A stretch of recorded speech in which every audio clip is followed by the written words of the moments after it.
guys, this is Ms.Southern Whispers. I know it's been a long time since I have made a video, and I do apologize.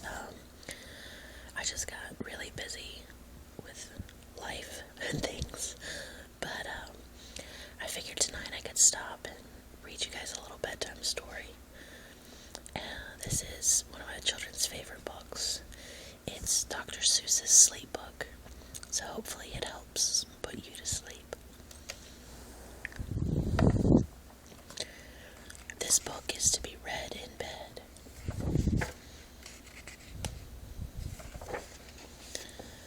The news just came in from the county of Keck that a very small bug by the name of Van Vleck is yawning so wide you can look down his neck.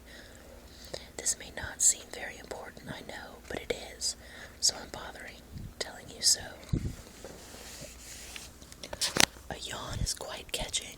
You see, like a cough, it just takes one yawn to start another yawn off. Now the news has come in that some friends of Van Vleck's are yawning so wide you can look down their necks. At this moment right now, under 7 more noses, great yawns are in blossom. They're blooming like roses. The yawn of that one little bug is still spreading. According to latest reports, it is heading across the wide fields through the sleepy night air, across the whole country towards every which where. The people are gradually starting to say, I rather feel drowsy. I've had quite a day. Creatures are starting to think about rest. To biffer bomb birds are now building their nest. They do it each night, and quite often I wonder how they do this big job without making a blunder. But that is their problem, not yours and not mine. The point is they're going to bed, and that's fine.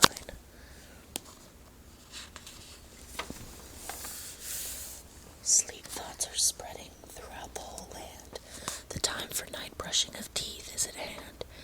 Up the Hergheimer Falls, where the great river rushes and crashes down crags in the great gargling gushes, the Hergheimer sisters are using their brushes. Those falls are just grand for toothbrushing beneath, if you happen to be up that way with your teeth.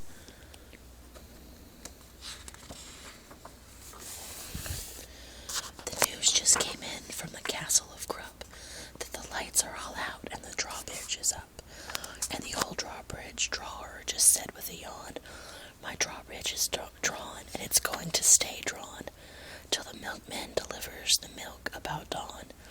I'm going to bed now, so nobody better come round with a special delivery letter. The number of sleepers is steadily growing. Bed is where more and more people are going. In Culpeper Springs, in the Stilt Walkers' Hall, the Stilt Walkers' stilts are stacked on the wall. The Stilt Walkers have called it a day. They're all tuckered out and they're snoozing away. This is very big news. It's important to know, and that's why I'm bothering telling you so.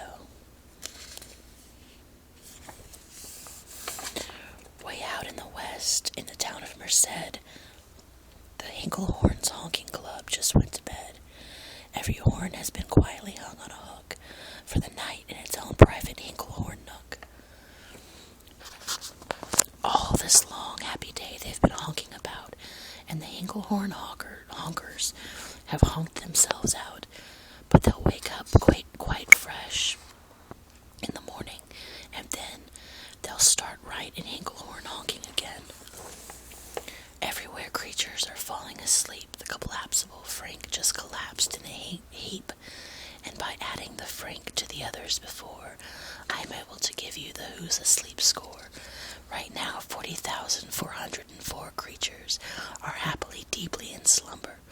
I think you'll agree that's a whopping fine number. Counting up sleepers, just how do we do it? Really quite simple, there's nothing much to it.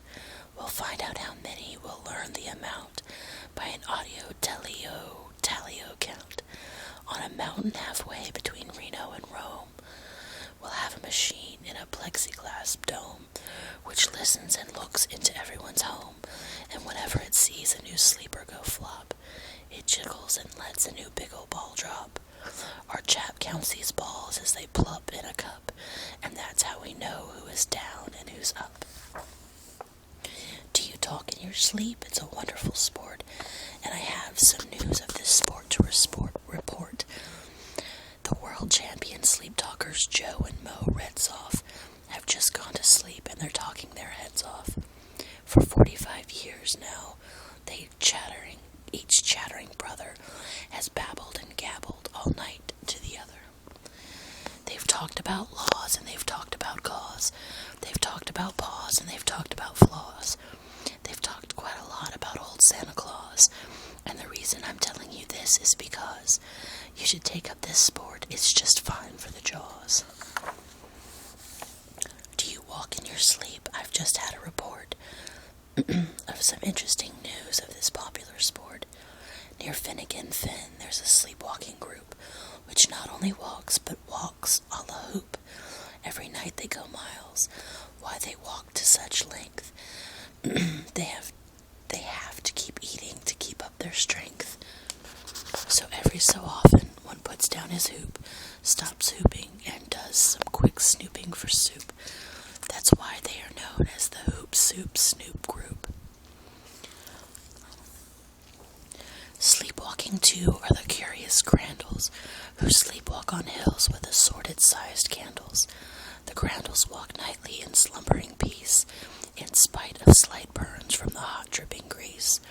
The Grandles wear candles because they walk far, and if they wake up, want to see where they are. Now the news has arrived from the Valley of Vale that a Chippendale mup has just bitten his tail, which he does every night before shutting his eyes. Such nipping sounds silly, but really it's wise. He has no alarm clock, so this is the way he makes sure that he'll wake up at the right time of day. His tail is so long he won't feel any pain. Just the nip makes the trip and gets up to his brain. In exactly 8 hours, the Chippendale mup will at last feel the bite and yell ouch and wake up. Mr. and Mrs. J. Carmichael Crocs have gone to bed near the town of Fort Knox, and they, by the way, have the finest of clocks. I'm not at all sure that I quite understand just how the thing works with that one extra hand, but I do know this clock does one very slick trick. It does not tick-tock. How it goes is talk-tick.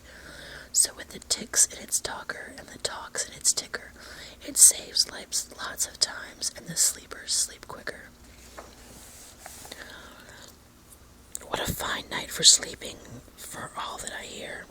It's the best night for sleeping in many a year.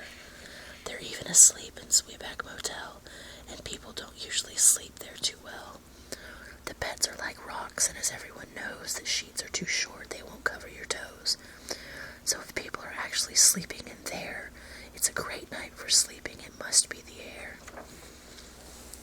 It's a great night for snores. I just had a report. Some of the boys who are tops in this musical sport, the snoriest of snorers in all our fair land, are Snorter McPhail and his Snort-a-Snort band.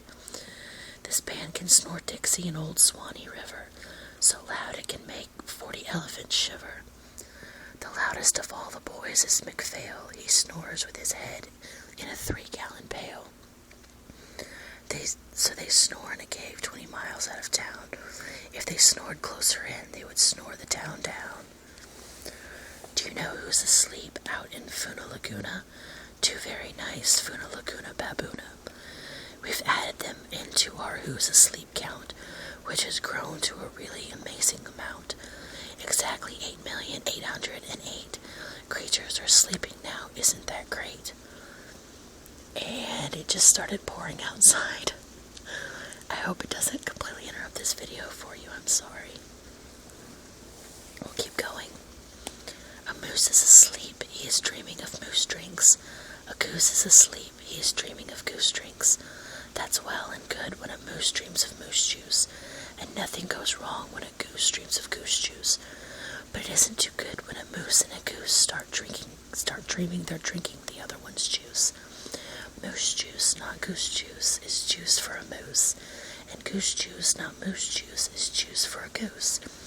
So when goose gets a mouthful of juices of mooses, and moose gets a mouthful of juices of gooses, they always fall out of their beds screaming screams. So I'm warning you now, never drink in your dreams. Everywhere creatures have shut off their voices. They've all gone to bed in their beds of their choices. They're sleeping in bushes, they're sleeping in crannies, some on their stomachs and some on their fannies. They're perfectly sleeping in comfortable holes, and even on soft tufted barbershop poles. The number of sleepers is now past the millions. The number of sleepers is now in the billions. They're sleeping on steps and on strings, on floors, in mailboxes, ships, and the keyholes of doors. Every worm on a fishhook is safe for the night. Every fish in the sea is too sleepy to bite. Every whale in the ocean has turned off his spout. Every light between here and Farfoodle is out. And now, adding things up, we're way beyond building billions. Our who's asleep score is now up in the zillions. 99 zillion, 9 trillion and 2 creatures are sleeping, so how about you? When you put out your light, then the number will be 99 zillion, 9 trillion and 3. Good night. I hope you guys get some good rest tonight, and I really hope that rain wasn't too loud for this video. Alright guys, till next time, bye bye.